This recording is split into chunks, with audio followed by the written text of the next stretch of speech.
welcome to the Collingwood Rant. I'm Sly. And I'm Spook. Spook. What? What the fuck was that effort the last 6 weeks?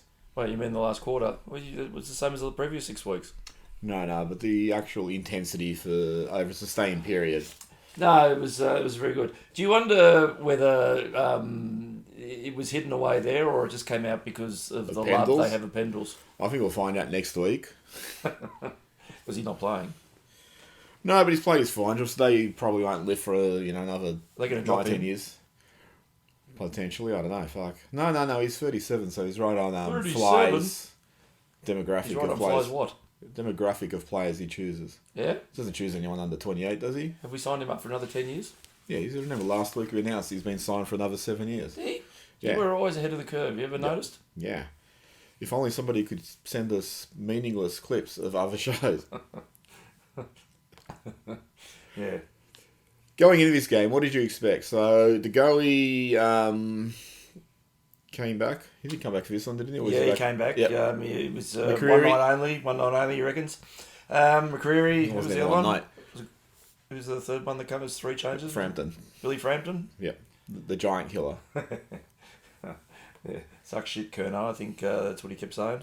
Yeah. If only Fly McRae had never moved Frampton out of defence. Anyway, Isn't it amazing when players come home to roost in their own preferred positions? yes. I wonder if they try that with the younger players, potentially. No, they're not going to play ever again. Okay. So you've got these 3 guys back. What did you expect? Essendon was coming off a heartbreaking loss to Port. Sucks shit. Oh, I did think I said last week that they're gettable. I wasn't massively confident. Even when we got off to the flying start and all that sort of thing, you probably expected them at some point to mount some sort of Well, the flying comeback. start, I mean, I think that's a little bit of a misnomer. Because, Well, the flying stars in like the first couple of quarters. Not flying, but the good start then. I mean, the first quarter they kicked 1-8, so if they kicked a little bit straight, 6-4 or whatever, they would have, it would have been chasing as usual. They kicked 1-8. Yeah, 1-8. What a shit side. Yeah. Side team. You know what I meant. Oh, it's Carlton, so... Yeah. Yeah, so they kicked 1-8. So, I mean, they were all over us in that first quarter. They just couldn't kick straight. And they only got that last goal because McKay... Not only in the first quarter couldn't they kick straight. Yeah. So, generally they couldn't, but, you said they were gettable last week. They've got a top 4 spot to play for. We're playing to keep our finals hopes alive, which I think will last another 6 days. But But you can't even use that anymore because they've had it for 4 months. Practically everyone at the moment is playing for a top 4 spot, and they're failing spectacularly. Freo were playing for a top 4 spot, and where are they now on the ladder? 7th or something. They lost against the might of Essendon by a point. Yeah. They're in a similar position like Carlton were and we were. That you just seem to be sniffing around the top 4 there for a while, and you're going, oh well, we could probably get a couple of good wins in here and lock it in, and then flunk. Down you go. Well, it's funny because... It's like snakes and ladders at the moment. Well, it's funny that a little while ago someone shared a screenshot from some Carlton flog who was laughing because we lost and said Collingwood fought. They're in the same realm as us and Sydney. Well, they are now. Well, they are. Well, Carlton's in the same realm as Sydney, definitely now. How many they lost? Sydney's lost about 1-6 or 1-5. Yeah, 3 out of last 4 or something, yeah. But, Carlton's not that far behind, are they? No. So, going into this game... we've been underwhelming the last 4 or 5 weeks. It was also the sort of game that could have become like a Hawthorn game where we're chasing and fucking the fight went out of us.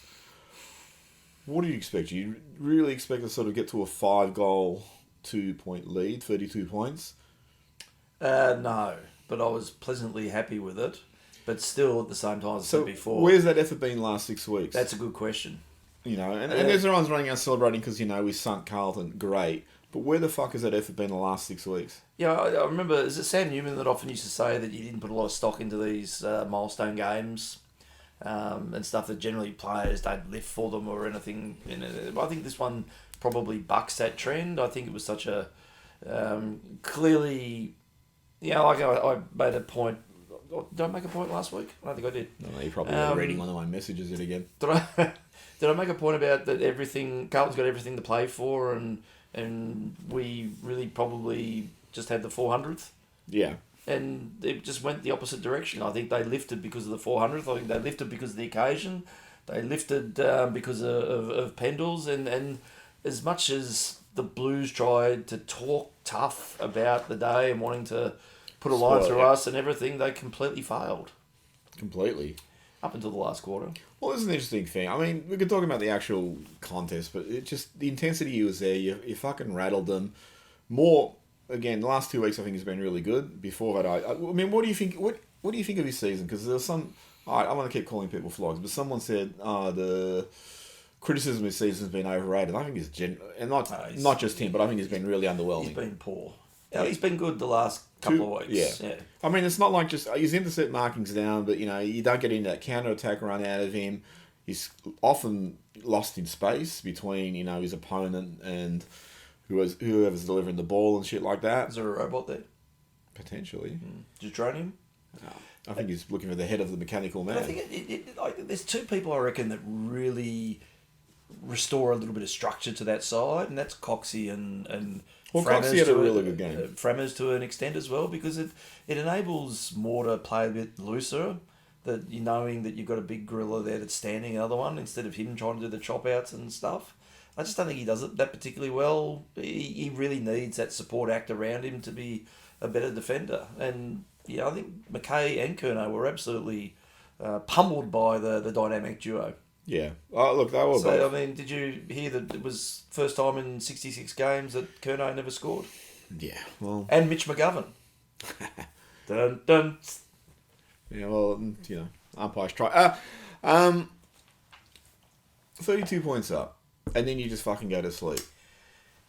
So, I people will say, and this actually annoys me, this is not a symptom of this year. We do this under McRae. So, the game I keep mentioning is the qualifying final last year against Melbourne. Killed them for a quarter and a half, and then just played defence for the next 2.5 quarters. Do you remember the game against the Kilda last year where we were pretty comfortably up, and then it became a panic in the last? Yeah. We do this. I mean, if I could be bothered doing research, I'd find other games like it. This is a pretty typical methodology with Collingwood. If I either are told, let's just protect the lead, and this year we did it against Essendon when we were 1 point up, did it against Fremantle, we were 4 goals up. Each of these 3 games, Carlton, Freo, Essendon, they all had a chance to win it, but it's baffling, because for 3 quarters it was just attack. The pressure was up, the intensity was up, and the scoring naturally came as a byproduct. But then, did we score the opening goal of the last quarter from memory? Yeah. Did we, or did we snatch one in retaliation? I can't remember. I'm pretty sure we scored one in. No, I think because Cripps kick the opening one in the first. Or no, Blues I think kicked one. Yeah, go on. But anyway, it doesn't really matter.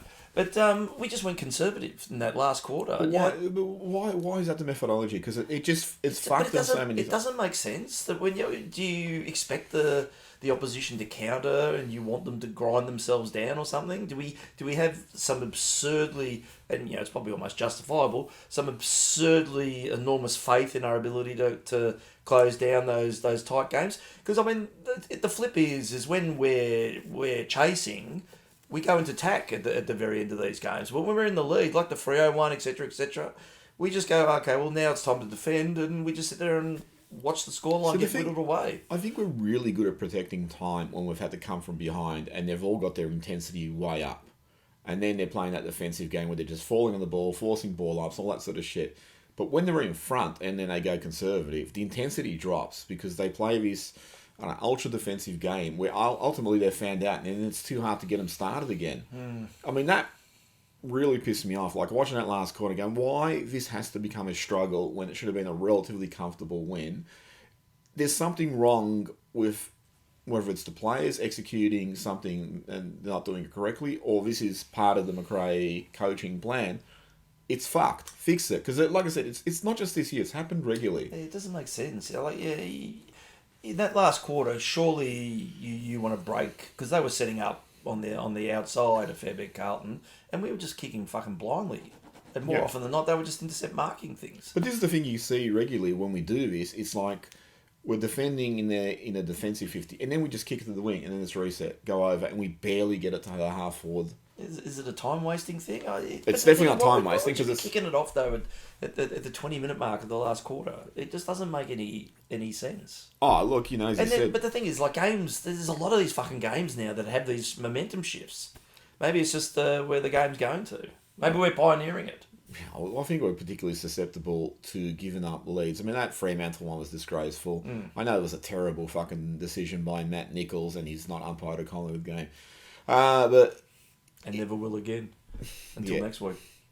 But it's really frustrating when you have what you would consider a winning lead, and you have to be nervous because they might not only give it up, but they surrender goals so quickly. It's really funny that when we're coming from behind, we kick all those really quick goals, or goals in quick succession. But conversely, when we're trying to defend, we just surrender goals really, really quick. It's not even like anyone's smart enough to take a mark, take 20 seconds, and kick it sideways, and just try and take like 90 seconds out of the game and kill their momentum. It's just this stupid, let's just boot it, start again. And while I'm fucking on this, didn't actually have this in my notes, because I have actually comprehensive notes. Fucking Craig McRae, can we have a kick-out plan other than run 5 steps to the left and kick it 50 metres to the fucking half-back flank? The one time Howe took it on and kicked it to Josh Dacos running in the middle, we got a goal. I don't understand how, I know there's been 150 years of football or something, how everyone is a slave to all these fucking conventions. It's like, hey, they all do it. Let's run a few steps this way and then just boot it. No one's sort of we'll get a couple of guys running the other way. I know they're probably trying to maintain their zones and shit like that. It's really, really fucking annoying to watch.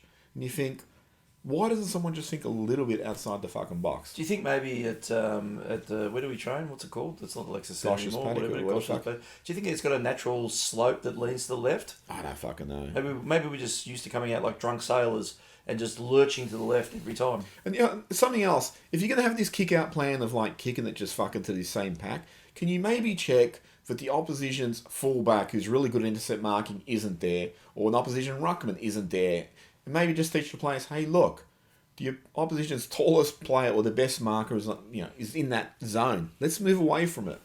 It's like when we played Melbourne last. It's look, there's Gawn. Let's kick it to him. It's like he's no chance. He's no chance of holding the mark, is he? He's fucking bald and got this big beard. He's like 6'8". How do you not see he's there? Boy, he really went bald, didn't he? No, it's really bad. It feels like I said they're slave to these conventions, and they just do things this way because they always have. Do you remember going back years, 40 years or something? Robert Walls pioneered the huddle, and then they just all spread. Or the huddle a quarter time. No, the huddle. Was that his idea? The huddle. What did they do? What did they do? Just go off and sit with the crowd for 5 minutes and come back on? Well, Collingwood does that last quarter. Walls, what an innovator. In terms of the kick out, they'd all huddle together and just spread. And it's like someone tried something different. It actually fucking worked. I don't know why. Again, maybe they're just fucking playing. Walls said he got the idea for playing multi-ball at the pinballs. That's terrible. Isn't it? Yeah. McCreery added a lot of frenetic pressure. Didn't get a lot of the ball. That's not unusual. Hill, after you wrote him off, played really, really well.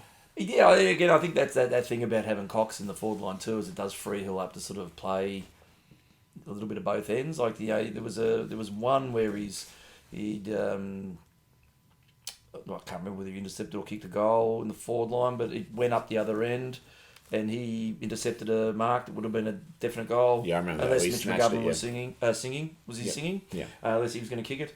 So it's given him a lot more freedom to roam, and he seems a better player for it. I was having this conversation with someone else about Hawthorn and Ginnivan. Like, I was saying, well, Ginnivan's got a lot more license to roam. And I was thinking, that's actually a crock of shit. Fuck you, Jack Ginnivan. Harvey Harrison, how many times have we seen him run back and take an intercepting mark at full back? Or fucking centre half back? You saw Hill do it. So obviously the players have a license to fucking roam. But for whatever reason, I mean, maybe Ginnivan, you're fucking spending too much time laying on the grass face up. Or smoking it. I didn't say that. Allegedly.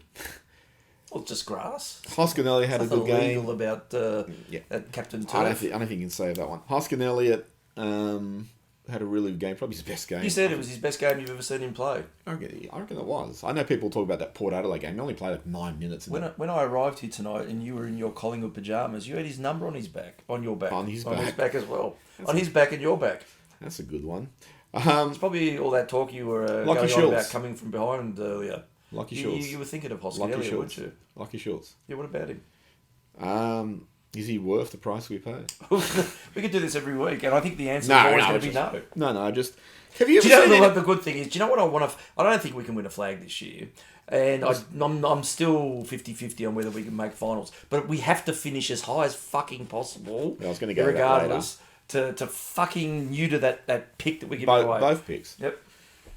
No, look, Lucky Schultz, have you ever seen anyone slip over as much as he slips over? In that fucking first couple of minutes, like, I mean, was there it was like a cartoon. There must have been a downpour that happened. A single cloud drifted across and dumped a season's worth of rain where he is. He falls over a lot. Maybe it's because he's off, his balance is off centre. Because of the weight of expectation he's carrying. No, it's because Gosh's paddock is on the slope. It's on a slope. And the G is flat. Yeah. The G forces. It's like a flat earth. Yeah. I forgot to mention this. It's good to see the AFL also ticked off Carlton's handling of Harry McKay's virus. Well, he just popped a Panadol in his mouth and said he'd be all right. Just going back to the actual game. So Carlton really came hard. It pretty much coincided with the Goey going off.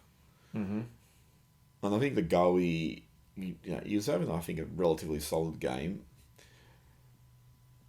I think it really sort of showcases you really need this level of quality high up in the midfield. Oh, fucking oath. And the moment you lose... I like Ned Long. He doesn't get enough at the moment, but he's still really early in his career. Defensively, he's really good. He wore a few tackles. But I think it really shows how quickly we get exposed. Scott Penderberg, I should mention, obviously 400 games. Great game too. Really good game. Outside of about the month when he came back from his injury, I think this year's probably been his best year for about 3-4 years. You were saying it was Hoskin Elliott like. Yeah. Only saw him for 7 minutes. No, seriously, you go back to the grand final last year, that last quarter he had was just superb. And a lot of his form has been up there. He's been sort of a lot more influential in the game. Now, he had a little bit of a lapse after he came back from his injury, and you could see he's really struggling with his arms. So they probably brought him back a little bit too early, but he really was, a force to be reckoned. He would have been just behind Nick in terms of our midfielders and his influence. So, hopefully he can keep doing that because we really don't have anyone else coming back in. No, are you talking about De Goey here? De Goey's gone. So De Goey's gone for the season. Yeah, Mitchell's gone for the season. They're all going for the season. What do you have to say about the Mitchell one? Because it's they've announced he's now out for the rest of the year. So 3 players, they've said, will no longer contribute to our 24. Well, they're doing medical experience on him. He's had every fucking surgery known to man the last they said 3 months. They said that Mitchell will no longer contribute to 2024. The Go will no longer contribute to 2024, and Lipinski will no longer contribute to 2024. But he's still fit. 24, 25. No, but Mitchell, I don't know. When did they? Because they sort of mentioned the appendicitis. Did they just operate on it? Took his appendix out again. Well, apparently 3 months ago they took it out and put it back. They said they literally held it in their hand and said, "This fucking looks all right. It's going back in." And then it went bad on the weekend. Well, there's a... I don't know. I don't know. What the fuck are they doing? What have they actually done in terms of that? Were they trying to nurse him through it and that turned to shit? I did read in that thing, that tweet today, that his foot's still predominantly the issue. Because it's in his stomach? Well, no, because he stood in his appendix, apparently. Okay. But what have they done? I mean, the handling of that seems they've dropped the ball in terms... I don't know. Well, there's that gone as well. Yeah. Fucking hell. There's a malpractice suit and all this, isn't there? But they seem to have, I don't want to say mishandled, or overestimated. It seems like they have. I don't know what's happening internally. I don't know if he was fit. Was Dr. Nick operating on him all year? I don't know if he was running out on Gosh's paddock and slipped on the slope and then just re-injured his other foot. Maybe he tripped over Lockie Schultz. Is that how he injured his foot? Do you think, as you sort of said, going into the final few weeks, we're probably going to see a bit more of this, of them pretty much conceding the season and setting back up for 2025. So, I do wonder if they try to nurse him through it, hoping it would come good of its own, and it hasn't, and they've gone, well, now we're going to have to do the surgery. It's almost becoming a little bit clear that I think internally they know that we're no chance this year, and you're going to start seeing some of these guys clearly go by the wayside now. Like the Goey hamstring and all that sort of thing, was it 10 to 12 weeks? It's obviously torn off, so that one you can understand. to an extent, but wrapping cotton wool around Mitchell and saying, well, that's it. How many games did he play this year? It'd be only two or three. Yeah. Yeah, so I think if we lose this week against Sydney or something, and obviously mathematically we're completely out of the running, I think a lot of the big boys will be shuffled off to the to Dr. Nick. And before we go to finals, I just did want to mention this last thing. Carlton, for as long as we remember, have always ruined our party. The last 3 years, how good is it to actually fuck them over when they think they should be fucking us over? So they wanted to spoil the party, the Pendlebury's 400th, and we've spoiled their attempt to spoil it. It's really interesting because I was thinking about this. If you go back to 2022 when McRae took over, and you had that last game where we played Carlton, if we won, they got knocked out, we weren't in the top four. If we lost, it probably would have been us against Carlton again the following week. And any other Collingwood, I think, would have fucking just lost. And instead we won, knocked them out of the 8, moved in a top 4 spot. Going last year, won that grand final against all expectation. That's usually the one we lose. And then this year, that game against Carlton, actually both games against Carlton I would have thought we'd fucking lose. I mean, the first time we played him, we lost like Mitchell and Goey going into that game.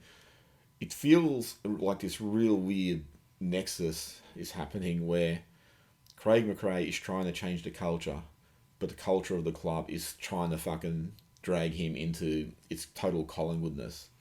I was actually really disappointed to see Jeff Brown the other week say, if we get in the 8, teams will be scared to play us.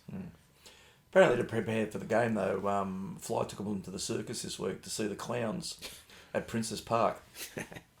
No, I mean, it's interesting because that Jeff Brown, I've actually really liked he's just shut up. He hasn't said anything. That really pissed me off. It's like, if you get in the 8, you have had 19 weeks of chances to fucking get in the 8. It's not a raffle that you might win at the end and then go, hey, we get to play. That way, though. There's no wild card entry or shit not like this that. year. And I know people go, he has to say something, but it could have just been, look, we're not quite where we want to be, but we're going to work hard and we're going to control what we're going to control. Just, do what McRae does. That sort of bluster is just shut the fuck up. We don't need that sort of shit. And that felt like a little bit of the old Collingwood coming back. A little bit of Collingwood ego. However, though, to be fair to him... Once you fucking start an EGM and keep him in power. You would probably think, in all fairness, that if we somehow managed to stumble arse backwards into the finals, that whoever played us first would be...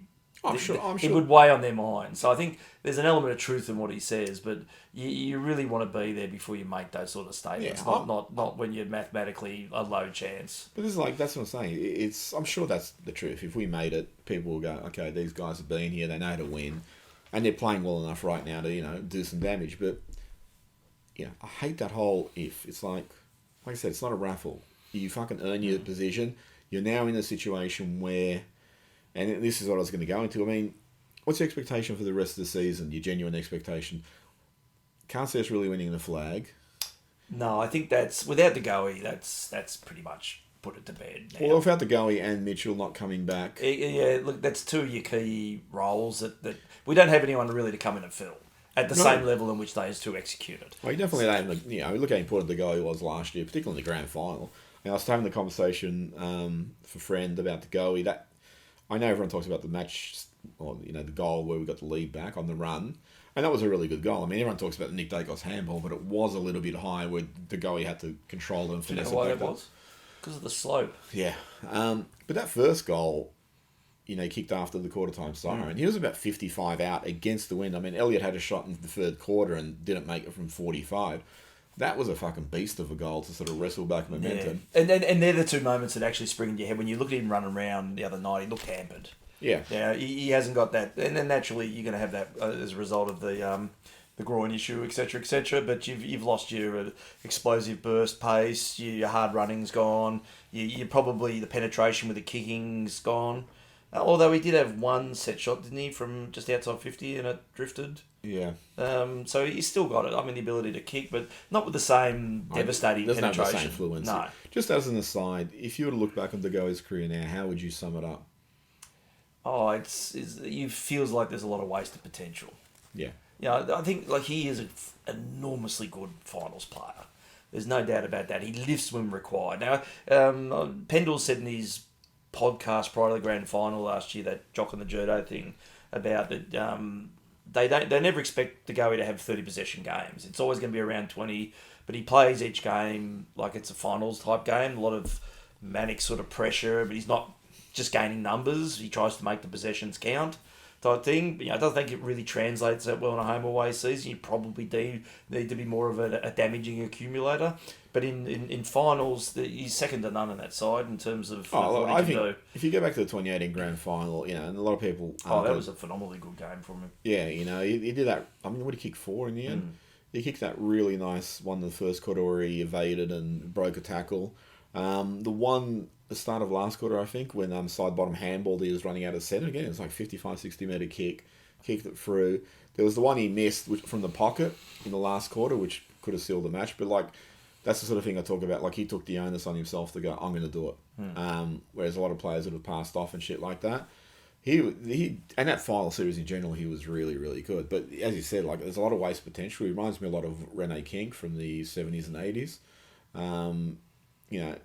He's performed more than King has, but you go back to 2018, because they're all sort of young players at that stage, but you would have had to go in front of Petrarca at that time, and Petrarca's become this elite A-grade midfielder, and the Goey has become, this spasmodic contributor to the side. Yeah, you sort of, and it's marking harshly to a point, but the consistency needed to be more there.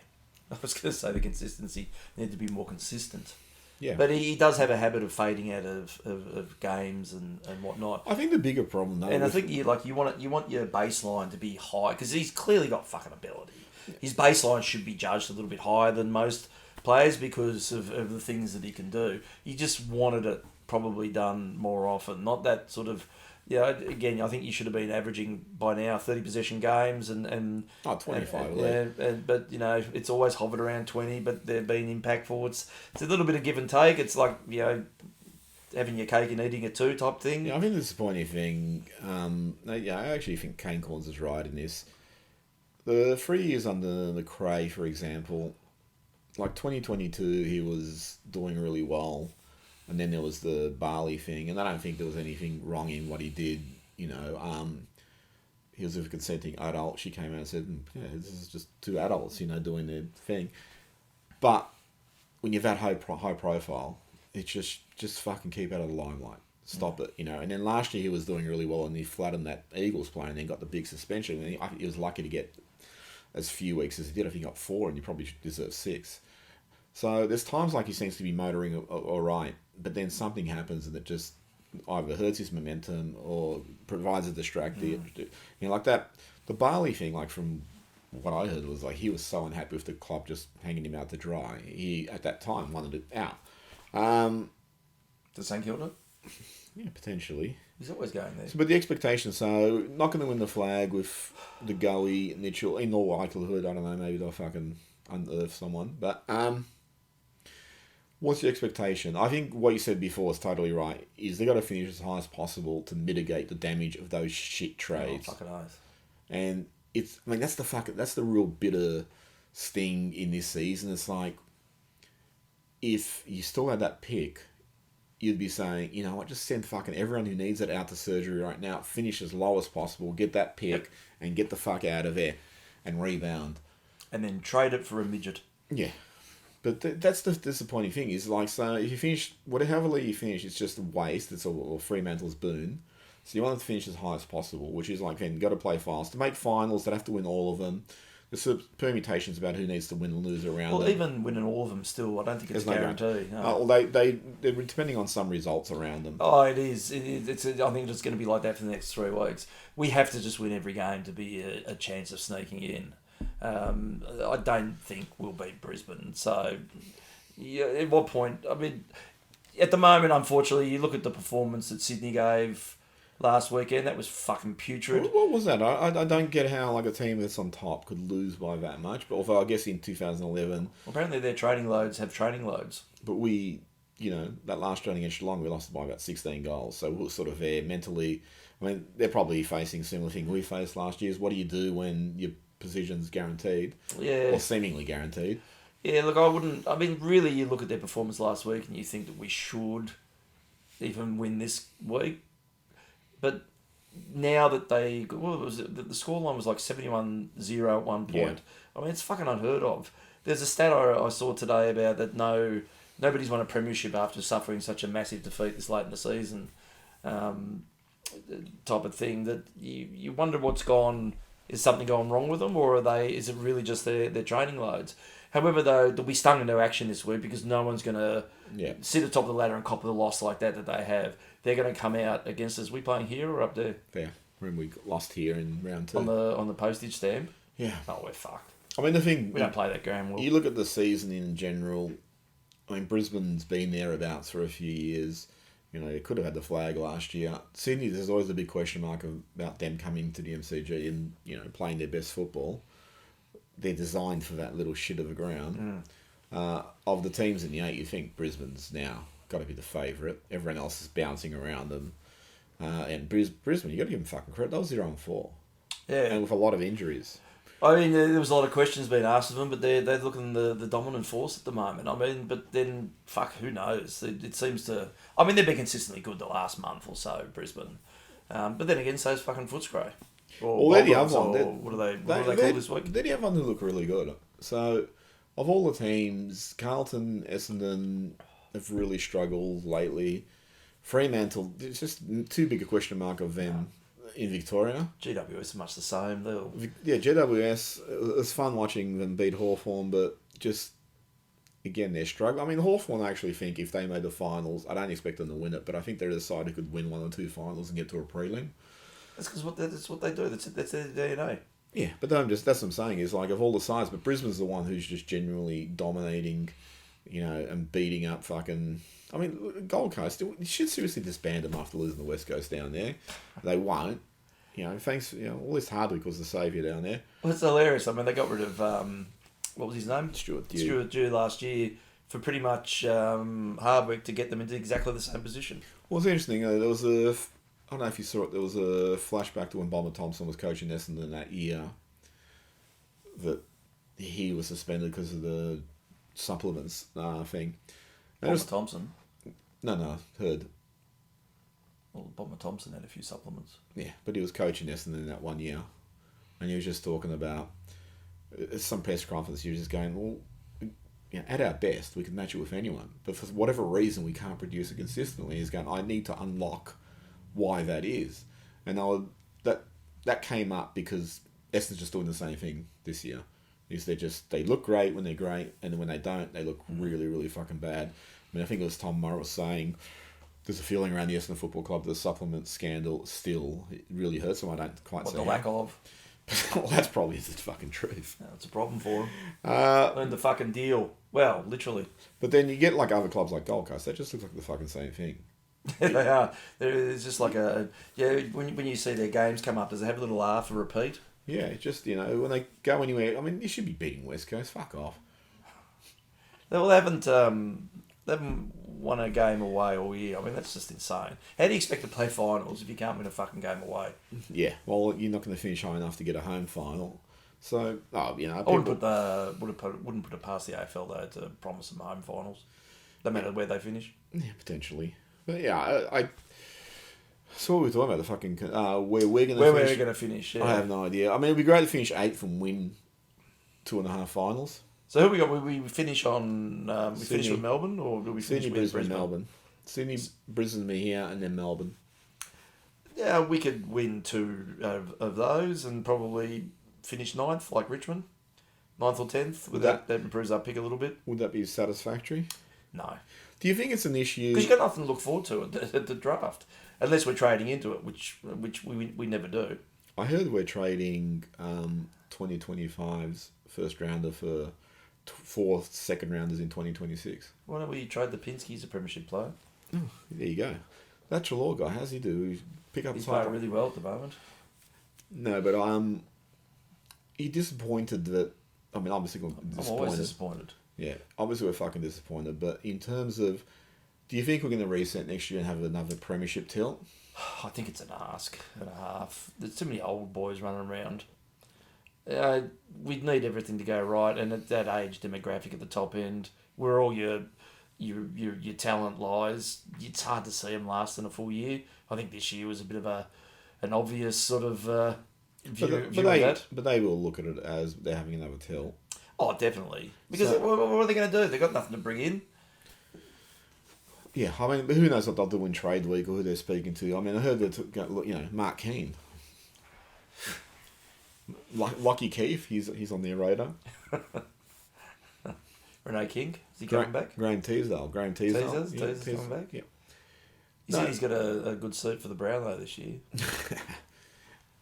But how exasperating is it that you fucking have to have this backward step before you potentially go forward again? Does it anger you? Because it pisses me off. It fucking pisses me off you have this year. And I know there'll be all these sort of excuses as to why you had such a shit year. But to have a year this bad is really annoying. And I think, what the fuck has happened to that club internally? That did you win the flag and then all start fucking celebrating for 6 months? It's miraculous you won a flag with that list, really, considering how fucking hard it was. Well, not hard, but I was going to say hard to assemble, but you've gone out and you've pretty much fucked up most drafts for fucking a decade. How did you end up with a list that won a flag? It's almost under beggar's belief. You couldn't use that, though, as a stepladder of success forward, would you?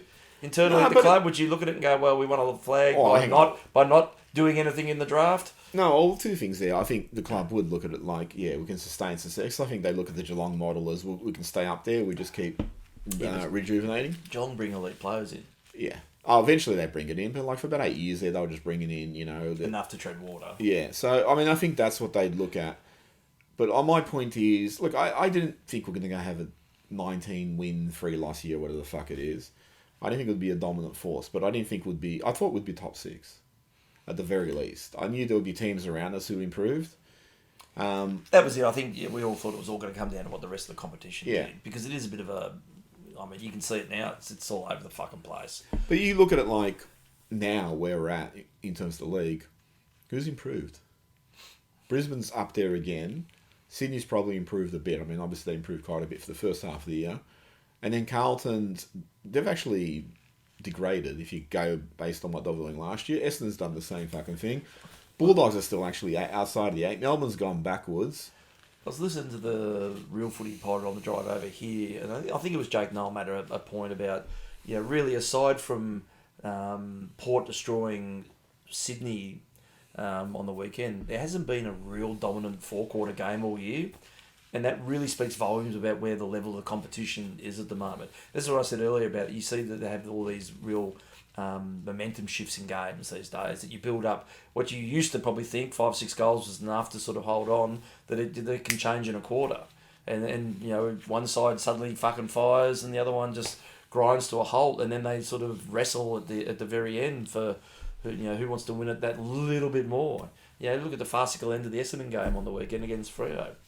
That was 16 points up Freo, and then they rolled over. Yeah, very similar thing with Hawthorn. I mean, there's plenty of sides that are doing it at the moment. Yeah, well, Hawthorn were up exactly the same. It's just...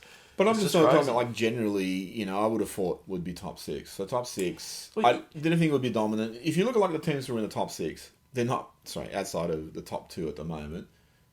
You get this ladder where one team loses, they drop to 8th, they win their 3rd or whatever it is. So, I was thinking we'd be in that little clump. Yeah. And to be, if we turn those 2 draws into wins, we would have been up in that little clump. So, for us to actually fall further than that I find really disappointing. Oh, the injuries certainly haven't helped, though. That's been, I think, the kicker for the year. Yeah, it's like anything in a flag year. Generally, more of it goes right than it goes wrong. Last year, we cruised through that season pretty much with an unchanged side for the bulk of the year. We brought the odd person in and out, but none of the massive wholesale changes or anything like that. We had a fair few injuries at the start. I mean, don't forget Cameron was out quite a while, and then Cox was out. Oh, okay. Well, from the point on where it mattered. Which Sidebottom was out. The Goey, you're full of shit. You're only just working this out. But it sounds impressive. Yeah, I mean, it's solidified. It's solidified toward the end of the year, but I'm just sort of saying, I expected the stand to be a little bit high, even with the injuries. And if you look at the first half of the year where we sort of said, they've come away through that really rough spot with so many injuries, and they've, only lost to the Bulldogs, and they got them 2 draws and won the rest. And then you look at the one since the bye, I think we should have beaten Suns. I think we definitely should have beaten Essendon. Geelong twice. Yeah, maybe not. And you've been in Carlton, so like I said, you put 2 more wins in there, and then you're up there. It goes back to how we started this. Is where was this intensity for that 4 or 5 weeks? And I think if you had this intensity, you would have smashed Essendon. You really would have smashed them. I think Hawthorn was always going to be a hard one, just simply because I think they were primed to kill. But we've really just lacked any real endeavour since the bye, which is the strange thing. We've talked about in previous weeks. No, it did come as a surprise. All right, so fucking playing Sydney. What do you think? Well, on present form, we should win comfortably. I just think by 112 points. Well, I think we'll win. We should win by 10 goals, but because they'll be stung into action, they'll probably win by 10 goals. Yeah, it'll be interesting. I think be interesting to kick the first 4 goals and then to go into defence mode for the next 3 quarters. Well, there's every chance to do that. I think at the moment if they took the way they played against the Blues into theirs, we could almost win this comfortably because fucking Sydney, their midfield's fucked, their defence is fucked. Yeah. They can't get it inside. Who's their key forward? Logan McDonald. He signed that contract and hasn't fucking kicked the goal since. I don't think he's kicking the goals before that contract either. Yeah, but he hasn't kicked the goal since. So it's well and truly unravelled for them. I don't think it'll last though. I mean, the thing is, I think you get a lot of sides doing the big training loads. That seems to be a given these days. I know admits it, but they're going to be. Yeah, I think you drew parallels to the way we sort of had that little mini sort of collapse before the end of the season last year. They seem to be on track for something similar. Whether they come out this week and turn it around just like that, the way they've been progressively getting worse though, you can't see them snapping back that much. I think we could probably take them. Well, Bulldogs only beat them by like 39, but they were up by like 10 goals. Was it up there? Yeah, that one was up there, and they lost to Fremantle up there, and the one they beat was North. So their form's been trending for about a month. I know they have had injuries and all that. Yeah, it's more of a wonder, I think, what level of intensity we display. The Goey's out. Who do you bring in for him? Who's left? Well, you'd have the Ed Allen. I think you're a big fan of him, aren't you? Look, I'll throw him to the Wolves. I'm just like, fuck it. People go, Ed Allen to play him. Like I was talking to him about Malthouse in 2007 against Richmond. I remember one game where I think the midfield was like Tuvey, Brad Dick and Shannon Cox. Like he used to do that. He used to just put the onus on the young guys, go, let's see what you got. So if you put like an Ed Allen in the middle with Pendles and Nick Dacos, he's not going to be the first one they tag. So you get a taste of it. I'd stay with Ned Long. I don't know about Bytel. He's been alright the last couple of weeks. He's been solid without being spectacular. And then I don't know. I mean, do you bring Kruger back? Do you play? I think it was someone like Bytel. I mean, I reckon, and I touched on this last week, is that I don't think they want to go out there and be seen to be making mistakes. So they play a very conservative game. Yeah. They do the team thing all the time. I reckon if you took him aside and said, look, you've been fucking good the last couple of weeks, I'll guarantee to play you for the rest of the year, which wouldn't be a difficult guarantee to deliver on. Just go out there and fucking play your natural game. Yeah. Go out and show us what you got. And you could do that with, like you said, with a number of players right now and just say, well, fuck it, we're on hide to nothing.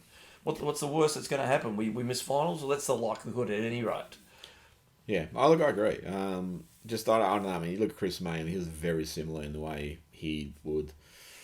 His decision making was always relatively safe. Like he'd attack the contest ferociously, but then there was always these safe decisions. I don't know who else to fucking bring in. You got Lockie Sullivan down there, obviously. Di Mattia, Ash Johnson, Josh Erie, and they haven't really had any great exposure the last couple of years. So you're really bringing them in as a hiding to nothing. I hope they persevere with Long. Just really getting to, acclimate to AFL, sorry, not VFL football. But, yeah, I don't fucking know. I don't really care anymore. Probably bring in McRae. Fuck it. Maybe play Lepic. You see him sitting on the bench? He does nothing. It's fucking like it's like looking at the bloody heads on Easter Island. It's huge. It influences the tides. Potentially. Any final thoughts? Nah, just go out there and fucking win another game. Improve that draft pick. Yeah, win all 3, Collingwood. Alright, that's it from us. Subscribe, like, leave comments. We do read them eventually. We do read them. We take screenshots of them. Yeah, and we hang them on the wall. maybe send us some recipes in Messenger. Or beer, 7 beer. Well, that would be a Dusty contribution. Oh, what? That one there? No, the sending beer. Why? Later. See ya.